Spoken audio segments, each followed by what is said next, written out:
Good morning, and welcome to the Threatt Report. I'm Leon Threatt, and I'm honored that you're with us today as we address some matters locally as well as things on a national level. You know, as it has been stated a number of times, that politics is always local, so I want to encourage you to stay connected to the issues pertaining to local politics.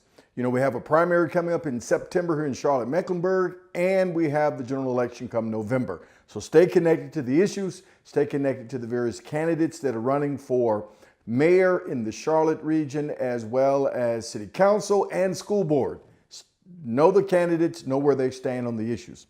Now, let me address a number of things because we have a lot of issues facing us as a nation, certainly on a national level. Charlottesville, Virginia had a very challenging, disastrous occurrence this past Saturday.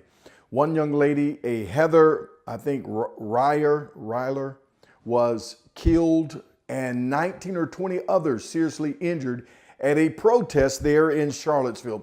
But you know, there's a lot of matters behind this. Certainly we condemn the actions of the young man who took his vehicle and plowed through the crowd, as well as the entire hate-mongering mentality that much of the crowd seemed to have had.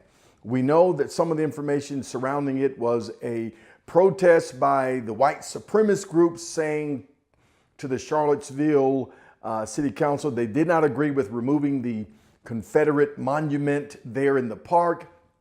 And then the counter protest came in to counter the protests of the white supremacists. From that, these groups coming into this community, and it certainly was not a reflection as much of the community itself as it was outsiders coming in.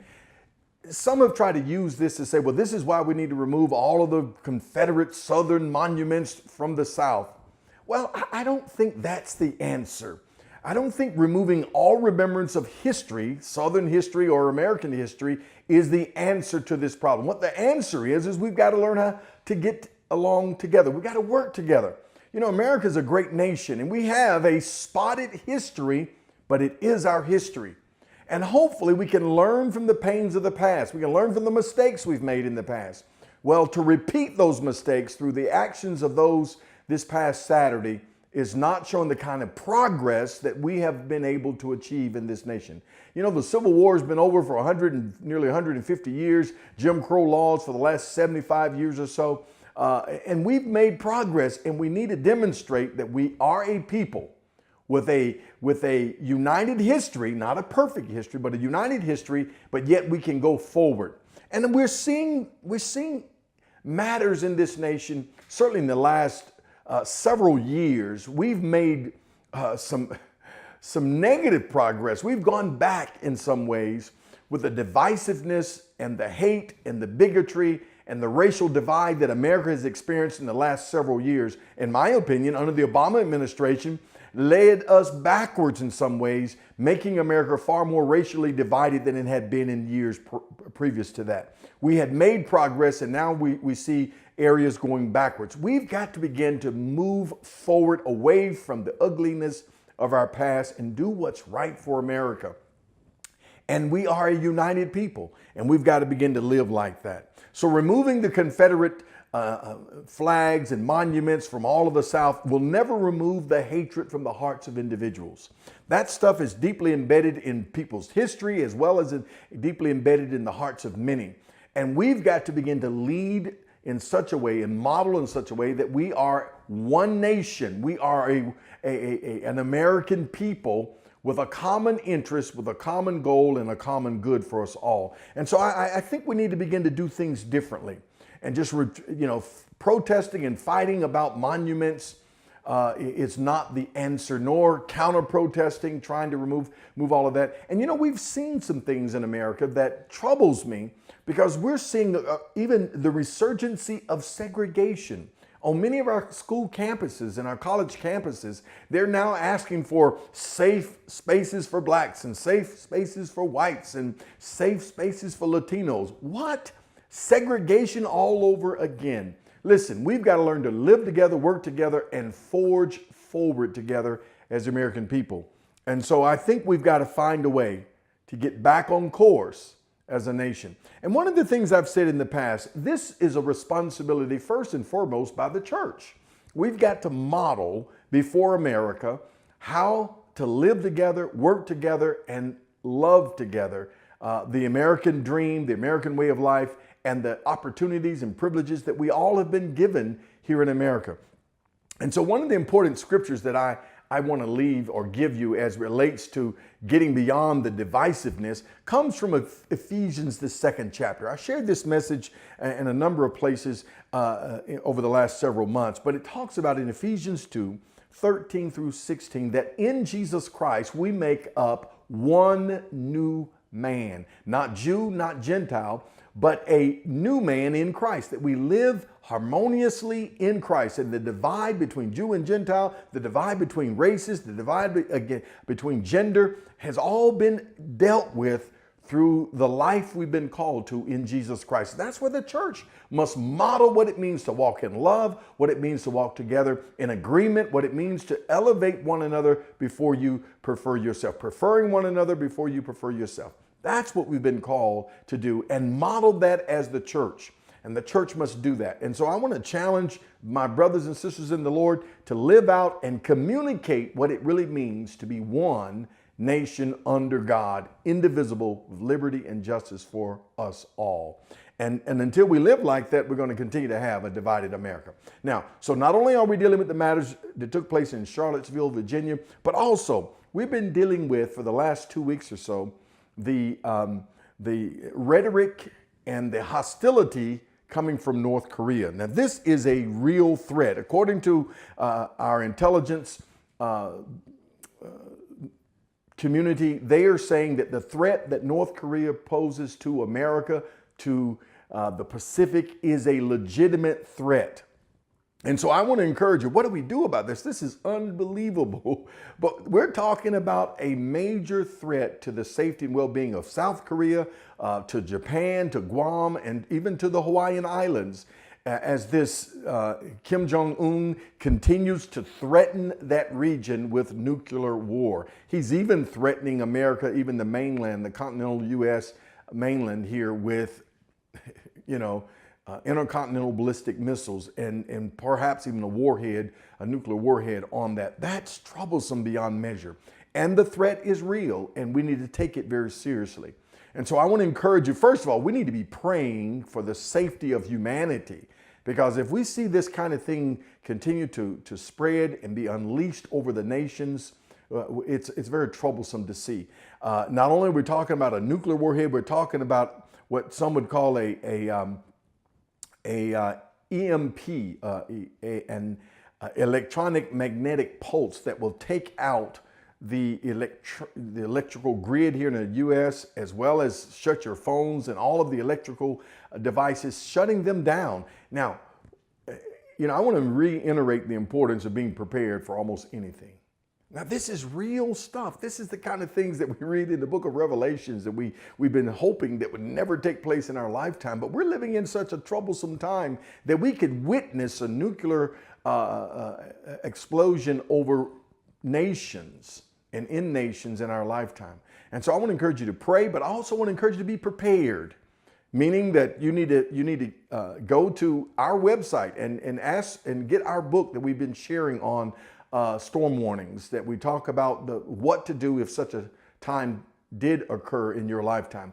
Or you can also go on the government website and look at preparedness or readiness in the time of crisis. And they have some guidelines that we have also utilized in our book as well, storm warnings. But get the information, be prepared, be prayerful and be prepared. Prayerful and prepared for what might take place in our lifetime. So the issues of North Korea is very serious, and I want to encourage you to be very mindful, be very attentive to what's going on, and certainly prayerful, because North Korea has communicated that they may very well be displaying and firing off additional rockets toward Guam and over toward Japan in the next day or so. And so that's very concerning, and I want you to be prepared and prayerful about that. Also, another matter that I think warrants attention is I've been very challenged about what hasn't been able to take place in Washington. I've been very concerned about the failed bureaucracy that we see further and further in Washington, D.C. I had believed with a majority of Republicans in the Senate, Republicans in the House, and a majority of conservative Supreme Court with a Republican president that we would actually see some progress being made in Washington, D.C. And I've been very troubled, in particular as it relates to the failed policy to replace or repeal Obamacare. Obamacare was an absolute failure for the American people. It worked for no one. It was set up as a lie. They admitted when they implemented it that it was misinformation, intentionally misinforming the American people so they can get that policy through. It was a government takeover. It's been an absolute failure.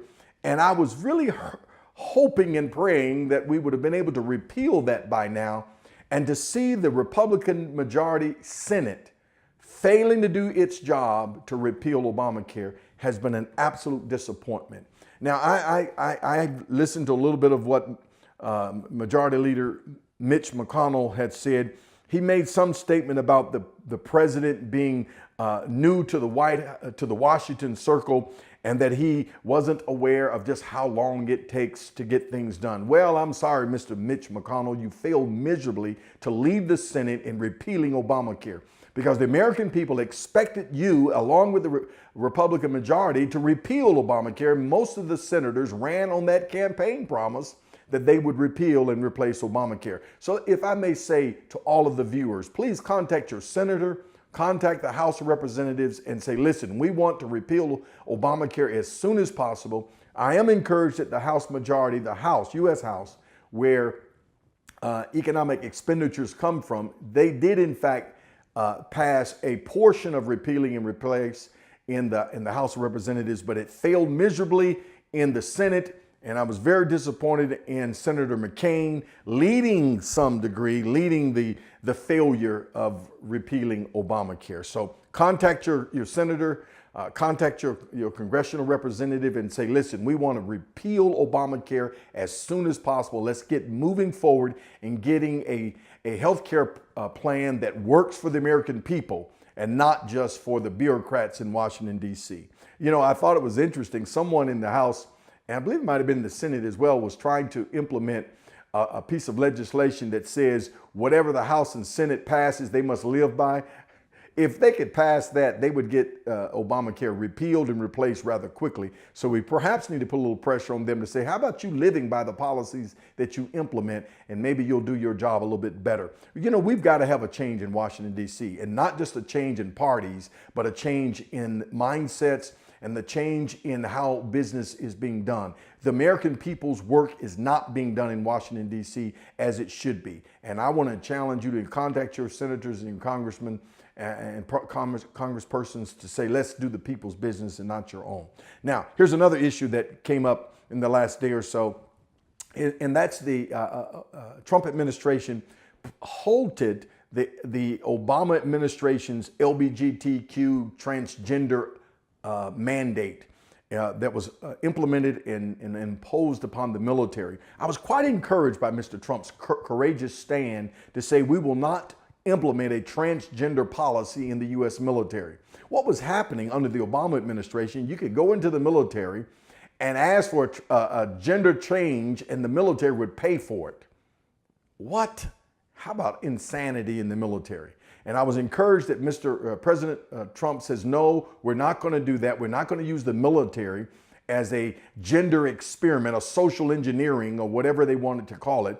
And we're not going to do that because that's not the purpose of the U.S. military. The U.S. military is to defend this great republic and to do the work of the American people and not gender transformation. And so I was encouraged. Now with that has come lawsuits against the Trump administration saying we're going to sue the Trump administration and President Trump because we want to get our transgender policies through. So shameful, but I was encouraged by the Trump administration, President Trump and his leadership to say that's not what the purpose of the military, and we're not going to follow that and not going to do that. And also, but last but not least, I want to make mention of this so-called Russian election involvement. Let me just say this real clear. The so-called Russian involvement, in my estimation, in my observation, this is nothing but a smokescreen. It's a distraction to try to frustrate and to harass the Trump administration from implementing its policies and implementing its plan. I believe it comes from the liberal leftist progressives who want to frustrate Mr. Trump's administration and the plans that he has put in motion. And so they've come up with this strange and bewildering kind of plan saying that the Russians helped Mr. Trump get into office, which is nothing more than a lie. And it has been the fabrication of the liberal left. And I want to encourage you to pay attention to this. And maybe at some point the truth may come out. But until then, please take my word for it. This is nothing but a plan and a strategy from the liberal left and from the liberal progressives to try to frustrate the Trump administration. Now, a lot of things in front of us, but I want to encourage you to keep praying, keep doing your part, keep listening, keep reading, stay involved. This is Leon Threatt on the Threatt Report. I'll see you next week, and God bless.